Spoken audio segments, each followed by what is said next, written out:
ইরানকে ঘিরে চলমান সংঘাতের মধ্যে দেশটির নতুন সর্বোচ্চ নেতা মোস্তফা খামেনির বিষয়ে প্রশ্ন তুলেছেন যুক্তরাষ্ট্রের প্রেসিডেন্ট ডোনাল্ড ট্রাম্প।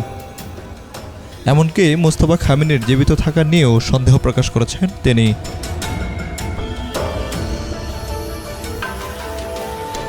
একই সঙ্গে ট্রাম্প বলেছেন, ইরান আলোচনায় আগ্রহী হলেও এখনই কোনো সমঝোতা যেতে প্রস্তুত নয় যুক্তরাষ্ট্র।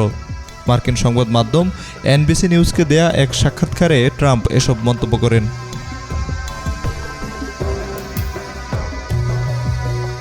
বিবিসিতে প্রকাশিত সংবাদে বলা হয়েছে, স্থানীয় সময় শনিবার যুক্তরাষ্ট্রের সংবাদ মাধ্যম এনবিসি নিউজকে দেয়া এক সাক্ষাৎকারে ডোনাল্ড ট্রাম্প ইরানের সর্বোচ্চ নেতা মোস্তফা খামেনির জীবিত থাকা নিয়ে প্রশ্ন তোলেন। মোস্তফা খামেনি হলেন ইরানের নিহত সাবেক সর্বোচ্চ নেতা আয়াতুল্লাহ খামেনির ছেলে।